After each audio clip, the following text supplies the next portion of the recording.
We are live. Classes in session, live from Ted's on Western Ave. It is Flock University. What's up, Flock? How we doing today? Yes, that's what we like. We like the excitement. We like the power. We like the energy. I like Ted's. I know. I grew nice up. little spot. This is Coach Ware, of course, the professor. Everybody, the professor. Head coach Damon Ware, everybody. Yes. I didn't know any better today. They're like, wait, he's human? I grew up, and this was the trip, is we would go get Ted's fish fry, and my mom would grab it for my dad, my grandfather, whatever. If they had a bar, I would have went with her way more willingly every time. I mean, this is awesome. Right over here on Western, we are thrilled to be here with the Flock, and of course, he is the head coach, general manager, Damon Ware, the professor. And Coach, I just heard rave reviews about our guys who came here to Ted's to have some dinner, and left a lasting good impression. I love to hear those good things. It's been a long week, and so yes, to get some beautiful things said about our players and just the high character that they exhibit around town. That makes me feel good. So. Absolutely, and that's part of it. You know what I mean? That's one of the reasons that the standard above everything else, and is these guys in the community, and it makes my job a lot easier to go out and find great places like Ted's. Even though I'm not the one who found Ted's, I'm a little bummed out. Had I known, had I known, I would have been the first one through the door. But Coach, let's rip the Band-Aid off. Let's just do the do the thing. Let's do it. I know this is coming. Let's do the thing. It was a rough one Friday night over at MVP Arena, as the 20-0 streak is now, as Gaz said like 60 times on the broadcast, we are now 20-1 in the last 21 games. The Arsenal looked good. Can I just say, before I yield to the man who actually knows what happened here and can explain it in way better terms, I hate that it's all about what the Firebirds did wrong and not about what Michigan did wrong. Like, I think that Michigan had a great game. They did probably the best game we've seen them play as an organization. Absolutely. Obviously, we didn't have our best game, but let's credit the team that got the W instead of blaming the team that for the first time in 2 years lost a game. Thank you. No, I appreciate it. I may not get another clap, so there we go. It's, is it even fathomable to win every single game you ever coach? No. I mean, it's just not possible for a multitude of reasons. Michigan put a bell on that bird. Michigan did a great job. We're like I said, we request the hardest schedule for a reason. It builds the adversity. It helps us get prepared for the postseason. They're not applauding that we lost. They're applauding that Spike has entered Ted's. But like I said, we're really pretty banged up. I mean, that was the biggest thing going into the game. There was a lot of new faces. There was a lot going on in the game. Like I said, we don't make any excuses. I mean, at the end of the day, hats off to Michigan. They did a great job. They attacked us, where they needed to attack us. They made a lot more plays than us, and that, like I said, they deserve a ton of credit. That's a team that's fighting for their playoff lives, and that's the one thing that we always talk about is we're everybody's Super Bowl. So when and that's what we talked about at halftime is when you don't come out with the same energy other teams come out, it's not hard to give them the momentum because the momentum is so huge for them. It's not huge for us to win, against a team that's on the outside looking in. We get up for the bigger games. And so the problem is you can get into some complacency, obviously playing down. And I think we've done that a couple times this year. So, and that's something that, again, I've got to correct in our team. We've got to be better against the teams that are on the outside in. And some of those games are hard to really get up for because we have the kind of team that we have and we work as hard as we do. And our practices are obviously super, super difficult. But again, now we're at that point now where we play just all good football teams, get to the playoffs. So, we're in a great place. And so we got to get healthy. With some of the changes in the schedule, obviously, I think that's actually going to help us a little bit. We'll play a very tough opponent this weekend down in Nashville. And then again, we'll get some rest. we're just banged up. I mean, I can't say it any other way. Not that it's an excuse. It's everybody goes through it. We're just going through a real tough period. A lot of soft tissue injuries. We've had a lot more major injuries this year than we've had in the last 5 years combined. And so, our team doctor, our team trainers, they're getting a ton of work. They've been busy every day this season. And so we've lost so many people. We've lost, 2 of our starting DBs, went down early. Didn't we lose like 2 a week? I thought we lost like 2 a week. It's been tough. And then, you look at our defensive line, we've got 3 guys on IR. We just been so beat up, and so it's hard to keep kind of that consistency that we're used to when it's constantly kind of a revolving door of players. It takes a little bit of time to get guys ready for the culture that we have, to work as hard as that we do, but we continue to find really good talent. And it just, like I said, as the practices go on, as we teach them more, as we have more meeting time with these guys, they'll all become our guys, and we'll understand what standard over everything means. So it's just one of those things, and everybody's going through it. We're just hit pretty tough right now, and so we've had to make a couple of changes again. We've had to, I'm probably put a few more people on IR tomorrow. It's just been one of those years. So we got to get through it. No excuses. Nobody's going to feel sorry for us. Nobody's going to give us any slack. We've got to go here and play a really tough Nashville team, and we just got to get through the moments. Nani wants to know if we're drinking ginger ale. And I'm glad she's got a good eye. Yes, that's 100% what this is. It's I believe it's Canada Dry, actually. Yes. It's very in honor of the World Cup. That's well, you didn't buy it. You didn't buy that. All right, we'll buy another one. I didn't see the first one. Well, still am I on that same program? Yeah. That's ginger ale for all. Yeah, let's say ginger ale on Eddie. All right. So I did see this. I see this. I love that she said that. Jennifer she said that Malik Henry's a great QB, and this is. I feel like Malik Henry has been playing very, very good this season, but I feel like when he plays you, who coached him, I feel like he's playing his absolute best, most inspired football, and he got MVP of the week this week for the AF1. Sure. Like I said, he's, we're, how do you say, we're not the biggest fans of each other. So there's always going to be the motivation. I feel like there's a laundry list of not big fans for Malik. He's an acquired taste. Absolutely. And that's probably why we are the way we are.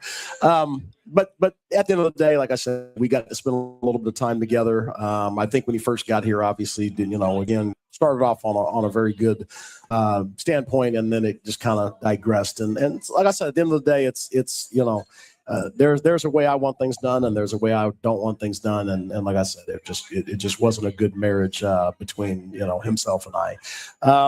Like I said, that there's plenty of people that tell me, like I said, that fuels his fire against me. And like I said, that's great. If that's what it takes to get up for big games. But, like I said, he's been playing some good football this year. I'll give him credit where credit due. He's been playing some good football. He's, again, he's leading the league in yardage right now. Obviously, if I didn't play 2 quarterbacks, we'd be leading. But anyway, it is what it is. So I said, but like I said, I respect them. I genuinely enjoy Coach Lyota. I think they did a great job. Again, the game plan they had, the changes that they've had, and again, they got through a great moment. And like I said, you can't get mad. And what we talked about, obviously in the locker room after the game is, you got to win these games. You don't feel this way, and people get excited. The last time we lost, people were giving themselves Gatorade baths and jumping around like it was the best day of their life, which it was. And we just got to, like I said, in order to keep people from doing it, just got to win. And we finally let one go. Like I said, it's disappointing. But like I said, I've always said at some point the streak ends. There's no way to do this forever and win every single game. And so, one thing we want to do is always protect the nest. We didn't want to lose at home. If we were going to lose a game, we wanted that to be on the road. But we let one slip away. So right now it's regroup. We had a really good week of mental preparation, obviously, for the game. A little banged up, but again, we just got to get back to some of the little things. some of the newer people have to step up. I mean, that's the thing is, the next man up mentality.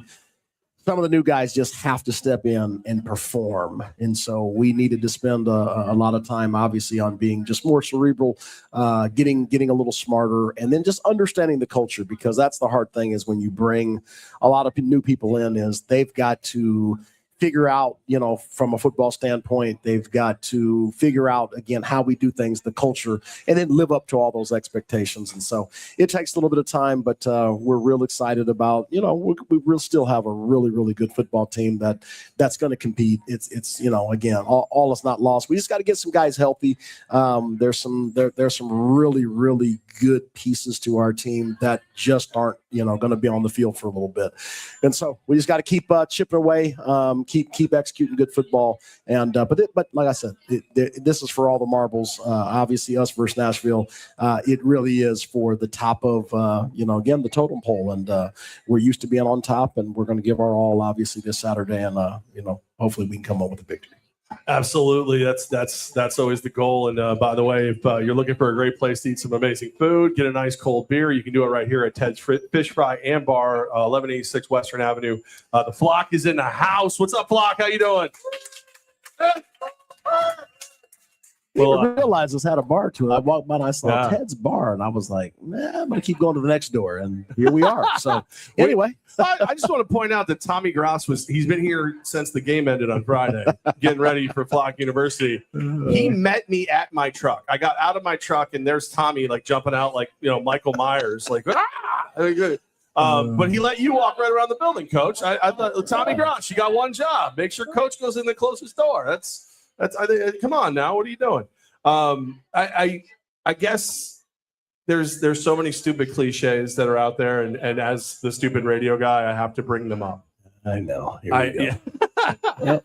Do you want to you want me to rapid fire them? Yeah. All right. Was it a trap game? Were you guys looking ahead to Nashville? Possibly. And again, our coaching staff, we have to keep our guys from feeling that way. We have to be in the moment every game. You got to be in the moment. You can't look past anything. But like I said, we not that it was an excuse, but we've lost a lot of key players and, guys that we really depend on in games. We've had to replace them with a lot of new guys. So that's tough for any football team. And so, like I said, we're just going to keep getting, chipping away, getting better every single day at practice and make sure we're ready to go against Nashville. Okay. All right. So a little bit of a trap. All right. Is this what we call a good loss? Does it take pressure off your back? I hate the sounds of that. At the end of the day, do you need a loss to refocus? No. We've been just fine, obviously, on the 20-game winning streak. But it's going to come to an end. That's, it's impossible. It's, would I love it if for the rest of my career I went undefeated? I mean, my God. We thought it was going to happen for a minute. Like, we all thought it was coming. So at the end of the day, yes, I would love that. But there's always the ebbs and flows. And so, last year we were we stayed healthy throughout the year. We started the season and we ended the season with over 90% of the guys that came out of training camp. Obviously, that's the most important thing for me is to have guys that understand the culture, that understand the teachings, and they're ready to play every single week. And so we were able to go undefeated, which is a phenomenal feat. This year again, we have steadily, every game we've had some injuries that hit hard. And so, is it that easy to just go grab people out there and throw them on the field the next game and they're going to perform like the guys that have been here for a while? It just isn't going to happen. And so, yes, do we work hard to get these guys up to speed and ready to play? Absolutely. Is it always that easy? No, it's not. And so we just got to keep working. The guys that are here, we keep having to keep bringing in some new faces. And that's, like I said, anytime you have to do that, I had to sign a guy today, like I said, when you get some of these, notices from the doctors about players, it just keeps being disappointing. So got some more news, obviously, this week of some other guys that are going to be down for a while. So I literally, signed a guy today. He's going to fly in tomorrow and he's probably going to have to play. And that's that's just where we're at. So it's not ideal. It's not a perfect science, but we're going to have to keep chipping away until some guys get healthy. And that's just what we're going to have to do. But we got to win in some of these moments. We've got to teach these guys quickly, and we just got to go. So, all right. So your cliche answers were better than cliche answers. So I'm not going to hit you with any more radio cliches. You've come out on the other side clean as always. That's why you're the professor. Come on, those are real answers. He could have easily been like, "Hey, stupid radio boy." You start talking roster, and this, standard above everything. Albany is the standard. There's a lot of that. What you've been able to do to keep these guys on the field and Tess the trainer. I freaking love Tess. We've had some great trainers, but she just has a great demeanor. She never looks like she's flapped. I've actually seen her I'm sorry, I got to out a little bit of the text. Hey, anybody who's getting to the top today, wash your feet first. Like, she is not taking any crap from these boys. Like, she's handling business. But that's got to be the toughest thing, is you're being forced to act like old school arena teams, bringing in new rosters when you've been so good at getting the right roster in the beginning and just tweaking instead of having to consistently roll through 3 or 4 new guys a week. Yeah, like I said, the reason we have such a hard training camp is to find the guys that can fight through those moments, that can deal with adversity, that, can work hard and fight through the bangs and bruises and the soft tissue injuries. And that's really why we do camp a certain way. So, it's been tough. Like I said, we've rolled through a lot of names already, and it's just usually not, like I said, the last 5 seasons, we've just not had this many players go down. It is what it is. Like I said, we're not going to use it as an excuse. We just got to get the next person ready to go, teach them our culture, teach them how to do things, teach them how to build value in their careers. And we just got to keep going. So nobody's going to feel sorry for us. That's the funniest part, is everybody still wants to beat us. Everybody's still going to, want to see us go down and not win a championship. And, it's our job to fight through all those moments and just be consistent and just execute good football. My guy Tom Mooney, he just said we're the best duo. So, and Tom, we love you, buddy. Tom used to be a swimmer. Now he's a bodybuilder. I used to call him the Shark. Now I call him the Hulk. He's handling business. What, are you okay, Tom? Are you okay, Sammy? Sammy, all right? I saw somebody notice that time's supposed to be tough. Coach Ware has a beer, which Nani pointed out, it's a ginger ale. And I will tell you this, that the fact that Ted's Fish Fry again grew up in this area, has a bar now, you think we're not at least testing the lines for you guys? That just would be wrong. We're here to help. We are servants to the community. That's what we do. The standard. There it is. And the standard has changed. Also, that the lighting has made it difficult to see us. For him, I'm sorry. For me, you're welcome. I do have to. I have to do one thing before we move on. I have roster updates up here, Coach, and obviously we got a lot to talk about. But I do have to say one thing.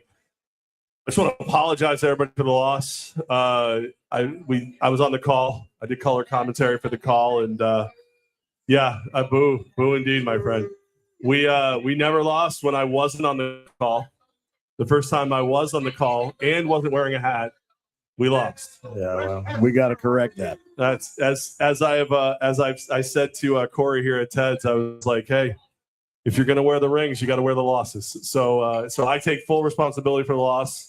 The Firebirds are still 20-0. Jeff Levack is 0-1. That's all there is to it. That's it. Yeah, I wear it. I'll appreciate you.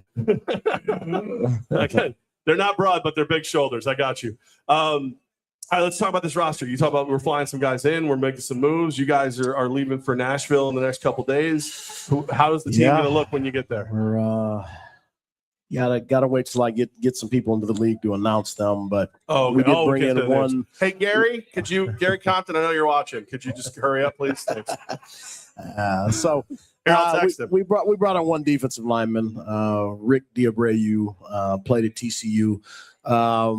He's come in, get him ready to go for this weekend. Our defensive boxes just took a lot of hits. And we were so talented, in that group. And so we just got to keep plugging away and waiting the guys get healthy. It's just been a wild year. We've, if you just keep watching the game, we keep seeing defensive linemen land on the ground flat. We've had, some serious scares with all these guys. There've been some pretty scary injuries and things we've had to go through to figure out what's wrong with these guys. It's just been a tough situation. So at the end of the day, we've got to bring in really talented players. Rick is, a hugely strong individual.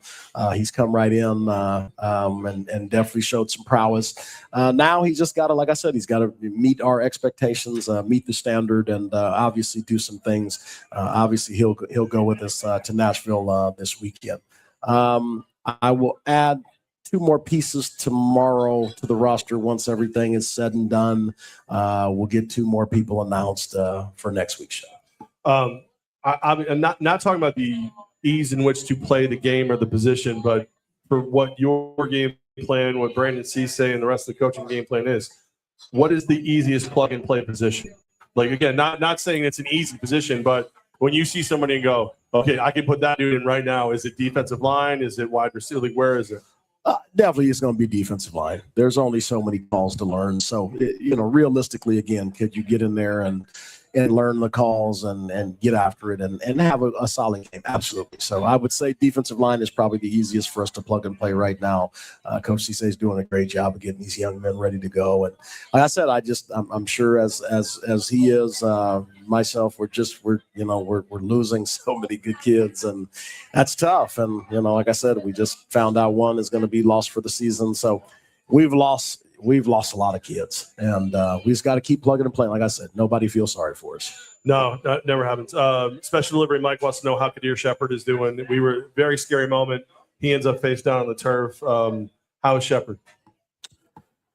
Yeah, was another emergency room visit, obviously. With HIPAA laws, I won't discuss really what it all was, but definitely was a scary moment. Definitely needed him to go through some testing and things. Still some more testing to go. So it's going to at least take a little bit more time to get to the point where we can figure out how long he'll be out. All right. So I know that you're usually working when I'm doing my stupid radio show over at Fox Sports with Gaz. But recently I've been accused of turning my back on Albany because I say Albany instead of we. And then today and yesterday I've been accused of being an Albany homer because I haven't mentioned the fact that Sam Casanova hasn't played his absolute best football the last 2 games. So I will ask you, is Sam a little bit off at the moment? Are you seeing anything? Is there something that is being worked on that we can actually talk about? And that's I'm not a homer now, am I? So there you go. I love people. Yeah. They have a lot to say. But none of us can do what he does. And his bad game is 5 touchdowns. Right. So I'll take his bad game any day. Did we play a great game? Absolutely not. Not ever going to put all the blame on anybody. It's a collective effort. As I said in the post conference, all the blame goes on me. Like I said, all right, I got you. But like I said, it just those moments where you get out coached, you get out physical, out executed, just out energied. We really that was a full team loss. We lost in every phase of the game. We lost offensively, defensively, and in the special teams game. And so when you do those kind of things, it's hard to win. We don't turn the ball over very rarely. Again, we had 4 turnovers. That lot went wrong. And so as any level, when you don't win the turnover battle, it's going to be tough to win. We lost that battle. And so, like I said, Sam is going to be harder on himself than anybody.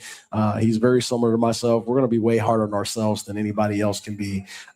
He's got a lot to prove. He's going against, again, the second best team in the league right now. He's got, again, he'll be ready to go. Sam's one of the best quarterbacks in the country right now. Like I said, I don't think there's many people that can even come close to the type of run that he's been on. But yeah, he would say that wasn't his, best and shining moment. And all we got to do is just get better. At the end of the day, that's why you, get in the film room. That's why you get on the practice field. Every week you've got corrections to make and things to better. And so, do I have any real issue with Sam going forward? Absolutely not. And I don't think anybody here in the flock has any issue with Sam Casanova going forward. Correct? We big Supernova fans here at Ted's First Right. That's right.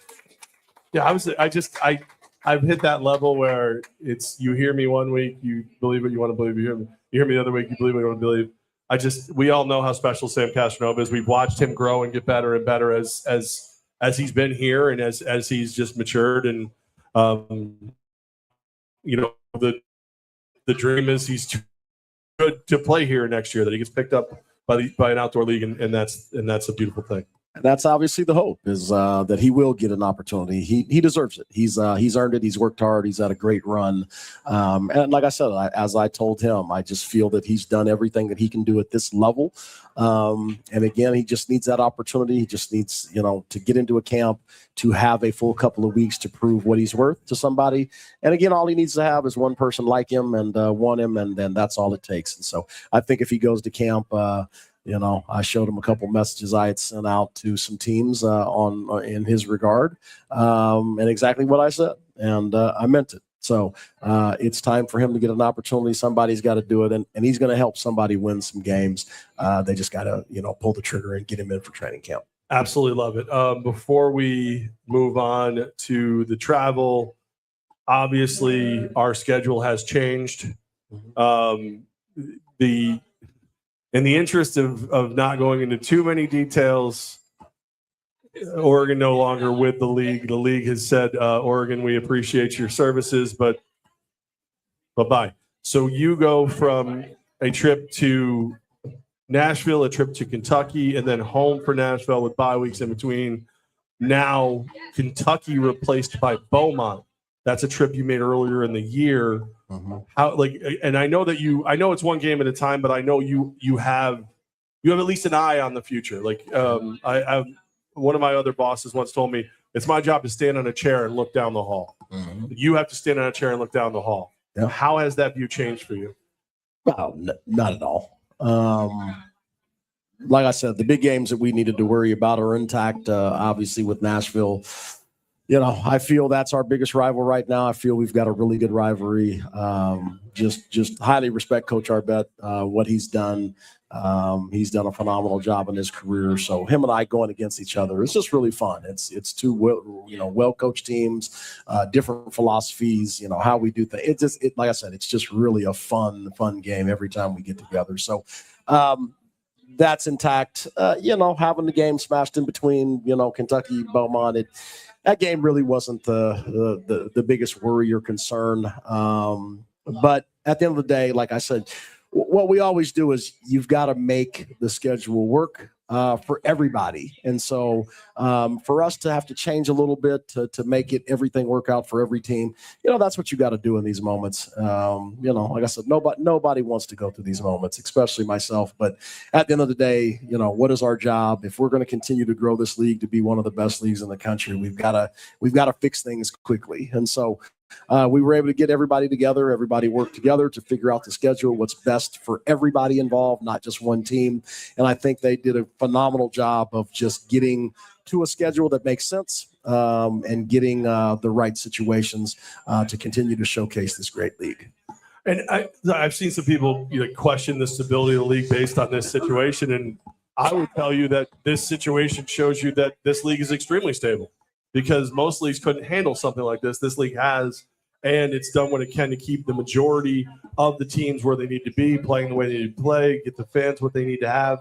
I did see a question here earlier, and I apologize to whoever wrote it.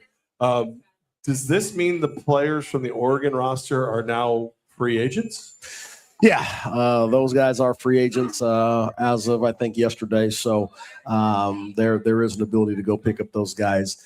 Like I said, it's all very interesting. Like I said, again, you hear some of the comments about stability and all these things. And again, there is no situation that's built in a day.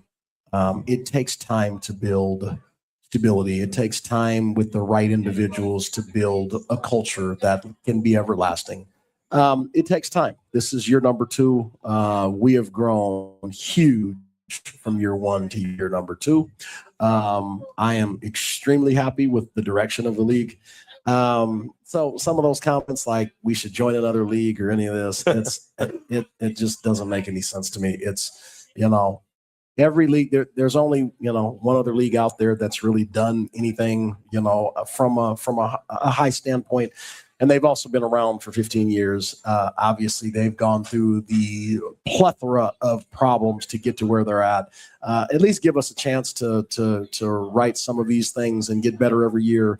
It's no different from players. We want our players to get better every day, get better from day to day. It's no different for the league. We got to get better every single month, every single year. And those things are coming. We, like I said, our meetings are phenomenal, getting together with all the owners and head coaches and GMs, and it's just a phenomenal experience. And the more we continue to get together, the more we're going to figure out ways to make this thing better.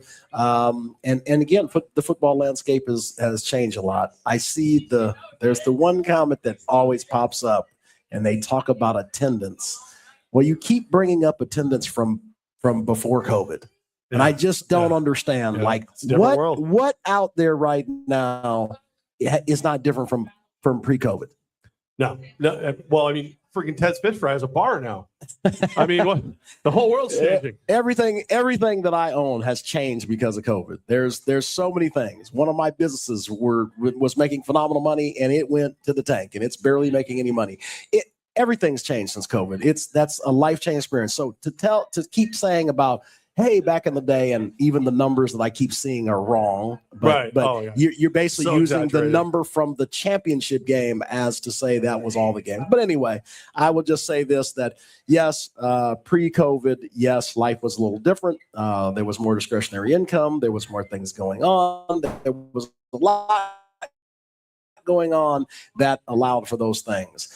Coming out of COVID, if you just watched us step by step, we in 21 we started where you had to have 5 seats in between you. Yep. So now again, let's take the gym. For me, I worked out all of my life, and you didn't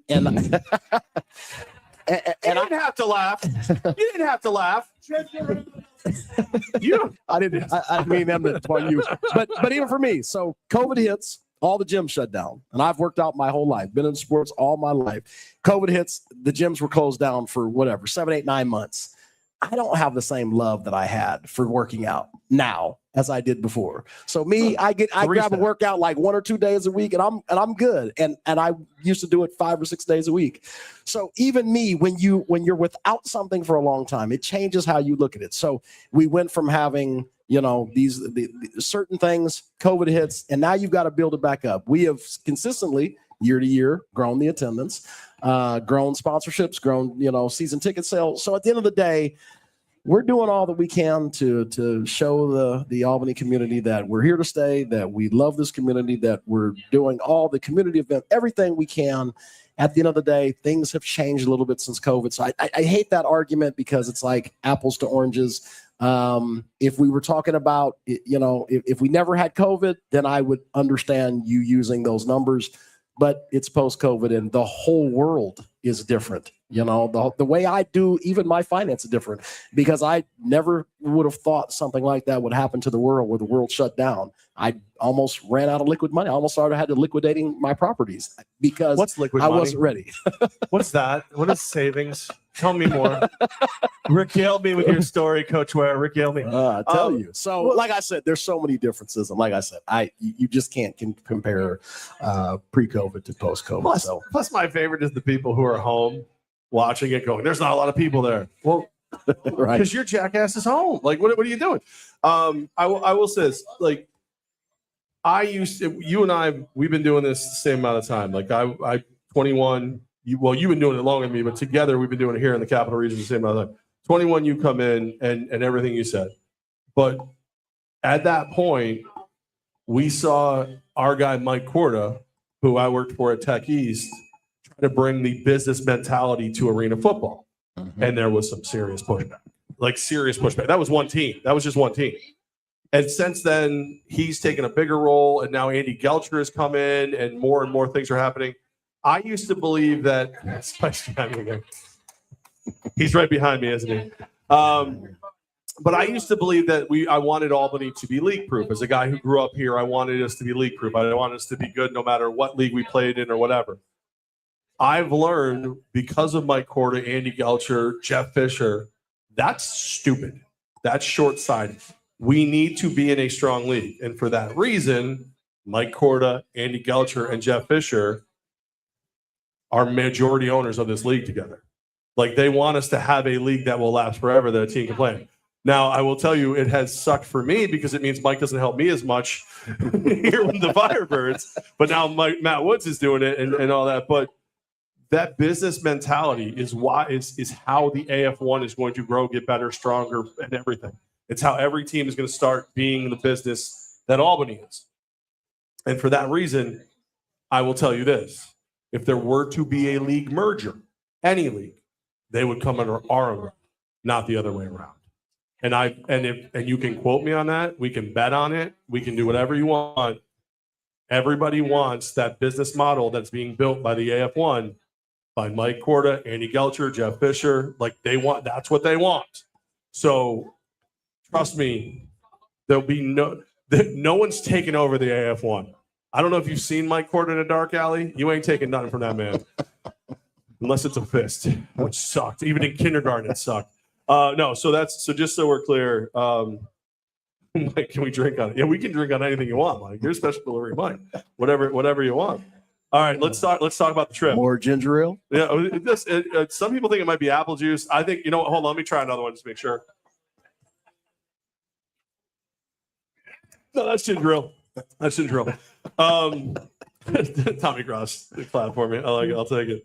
All right, so let's talk. We got to go to Nashville. You got to go see your buddy. We got to. It's 5:00 Saturday. Big game of the week. Yeah. What do we need to know about this trip? Going to be long, like all of our trips are. I can't wait for a team closer. But yes, no. The Nashville trip is, like I said, it's just such an important game. And so we're really going to take our time to get there. We're going to take an extra day of travel. So we'll leave tomorrow so we can do some things to stay rested, do some things to just work more mentally than physically, get there and be as rested as we possibly can. So just something that we've got to do, just altering a couple things that we would normally do. I want our guys to be super rested. I want some of these injured guys just to get as much time as they can so they can be as close to healthy as they can. It's going to be a great game. I just can't wait. Like I said, I respect Coach Arbet so much. Like I said, what he's done in his career is phenomenal, getting to 200 wins. And, again, and we've done something special here and getting to, going 20-0. So all of those things are just kind of clashed together. We've had some phenomenal games against each other. Both our teams are full with a bunch of great players. So again, this is a game. It'll be a national TV game. It'll be a Vice game. There's a ton to look forward to. So at the end of the day, like I said, we just need to get through a game without losing anybody. I mean, that's right now that's I got to give some Hail Marys and all kinds of things because just some things just aren't working and again, we've lost a player or two in every single game. So right now, all we got to do is worry about just continue to recover, continue to get some of our guys healthy, and focus on the task at hand. It's not going to be hard to get up for these games. Obviously, we know what's at stake, and that's one thing I love about our football team is the biggest moments they shine the brightest. And so let's go have one of those moments on Saturday. I love it. Yeah, absolutely. And if you're watching down there in Nashville, I'm ready for a wager. You want to make a wager? You got a lot to say online, Gregory Pogue. You got a lot to say. Two fat radio guys talking smack over football. That's what the world's about, my friends, right there. All right, time for questions from the flock. I did see one. Jen wants Sammy to run more. Do you want Sam Castronova to run more, Coach? No, he's such a good athlete, and we could use him. Obviously in 22 we use him a little bit more in the run game. We don't want him to have to run. We just don't want him to take the shots. And this is that time of year, like I said, with all the people being banged up. The last person I want to get banged up is Sam. We'll use him when we need to, but ultimately I don't want him to take the shots. And if we're worried about his progression, his growth, we know he can run, and I've seen his ability to read defenses down the field, get exponentially better. He's not getting better if he's a running back. He's not getting drafted as a running back. Exactly. Like I said, to have one bad game, in the past 2 years, I don't think that's. I don't think anybody in this room would mind if they went 2 years with only one bad day at work. Yeah. So I'm gonna go with my guy. He's done a tremendous job. He's been a tremendous asset to our football team, and all we want to do is see him get one shot at the next level, and we'll build the next guy after he makes that team. Absolutely, and I would like to go 2 hours without a bad day at work, and then I will feel so much better.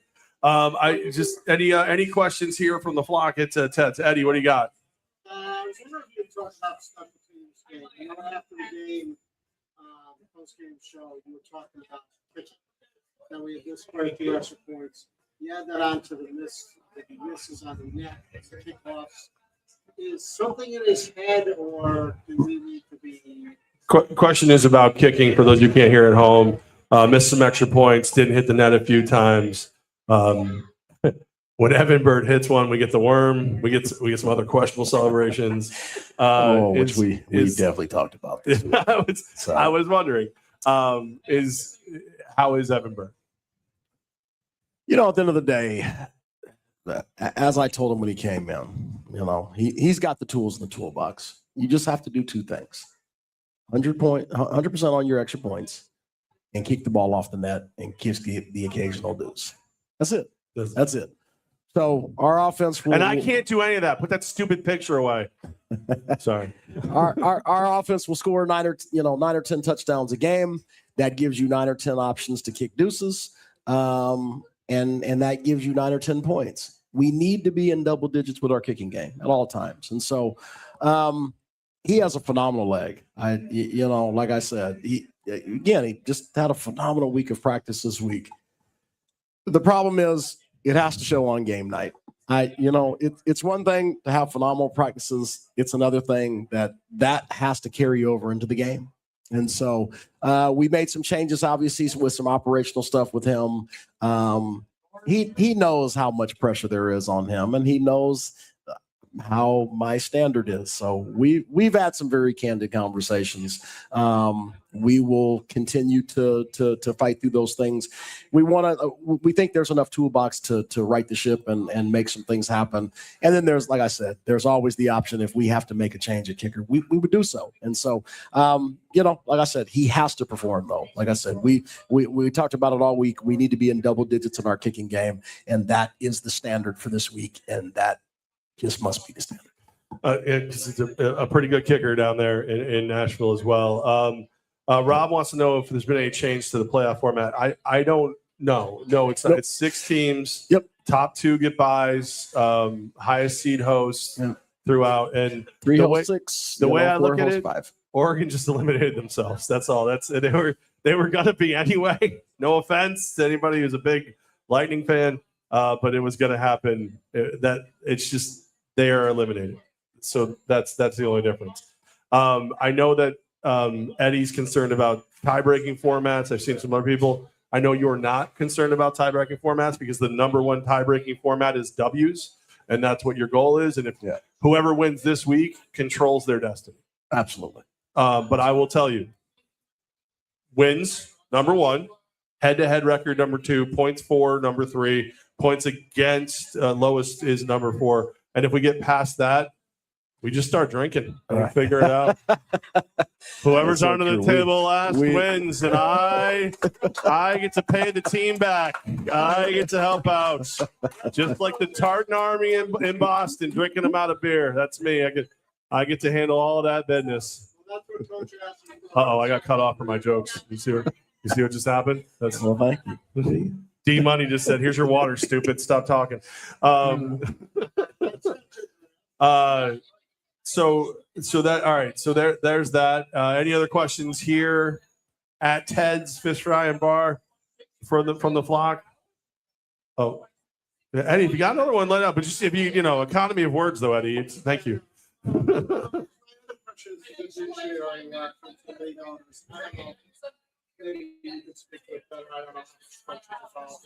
Quick, come on, let's go. Would you support new franchises having to put up years worth of operating costs, international accounts, to make sure that the team stays on their feet for a year? Because So the fact is, a lot of people are losing the faith. well, hold on. It's a question, not a statement. Don't filibuster. Here we go. Do we believe that teams should have to put up multiple years of operating costs to be in this league? That's an ownership of the league question. But I will tell you this: what makes this league different, and what I've been lucky enough during these halftime interviews to talk to some of the ownership and stuff like that. What makes this league different is profit share. Like, you're going to get better businessmen because they want to be part of businesses. Every single league at this level has turnover. It's just the way it is. Yep. What we have to worry about here in Albany is that the flock is always in the nest, that MVP Arena is always packed, and that every time somebody comes here, they want to come back here. And every time a team plays us, they go, this is how we want to host our games. So we got to control what we can control. You take too much of their operating cost up front, and they can't operate. So in Mike Korda, Andy Gelcher, and Jeff Fisher, I trust. If there's anything I said wrong, please correct. No, I love that sentiment. At the end of the day, this level of football comes down to ownership groups. Being guys that are phenomenal businessmen, guys that understand sports is a different animal. It's a different ROI. It's just a different animal altogether. I think a lot of times business people, it takes them a little bit of time to get to understand football business versus something, a regular brick and mortar business. So, the key to it is to have great, ownership groups. And we've got a really good list of people right now. And that's what I love about our meetings that we have twice a year. I get to go and hang out with these guys and have dinner and break bread and do all those things. We've got some really good people in place. Now, like I said, we've got the ones that are falling short a little bit of those responsibilities. Obviously we have to make changes, but ultimately, slow growth, but growth with great ownership groups. That's going to keep this league going for years to come. And the league really has a great plan of how they're going to operate going forward. I'm very comfortable with it. Like I said, I scrutinize everything myself. I'm no different than anybody else, and from the outside looking in. But I'm very happy. I trust a lot of people that are involved in this, and I think this is going to be really good for the years to come. Absolutely, and again, it's building for longevity, not building for splash. So I just don't sweat it. We got this. Every one of the owners I talk to, and again, it's kind of weird because when I email the owners, because it's Levack at Firebirds, I get a very different answer than when I send them a link to talk to them. It's like Levack at Firebirds. I get like just a middle finger emoji. But when it's, Levack from the AF1, hey, how are you? It's like, same dude you flipped off yesterday. Same dude. Same dude. I will say talking to Jake, the owner of Minnesota, is a lot like talking to Mike Korda with less swear words. It's just slightly less swear words. That's the biggest difference between the two. I think that's it. Anybody else? Anybody got any other questions here, or should we all grab a fish fry and a cold beverage and ginger ale and ginger ale? Maybe it's chocolate milk. Who knows? But someone accused me of this being vodka, and if it is, I'm gonna get a ride home. Everclear. Whoa. I'll go Rumples. I won't go Everclear. I'll go Rumples. I will get down on some Rumples. Trying to hurt somebody. If somebody pours Everclear or Rumplemans, I'm mailing my keys home. I'm not taking any chances. All right, so we're good here. Everybody's excited? Everybody's ready? We're going to big trip. We're going to Nashville. Oh, I saw a question about the watch party. That's a Matt Woods question. You talk to him every week, Steve. Father Flocker talks to Matt Woods every week. Talk to Matt Woods. He decides that. I'm just a fat guy on the radio lately who does halftime shows. I like it. All right, how about a round of applause for our host here at Ted's Fish Fry and Bar? This place is awesome over on Western Ave. I mean, I don't know who the genius was who went, you know what a fish fry needs? A bar. But yes. I know. But yes. Yes. I love it. If you want to launch a team in the league, I will sponsor. Listen, I'm happy right here. This is I've found my new home. All right, round of applause for the flock. You guys are amazing. Thank you so much. Thank you. No, you're the flock. Be louder than that. Come on. That was pretty good. Thank you. I don't hate it. He is the coach, the general manager, the professor of Flock University, Damon Ware.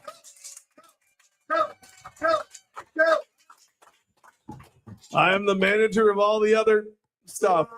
Jeff Levack.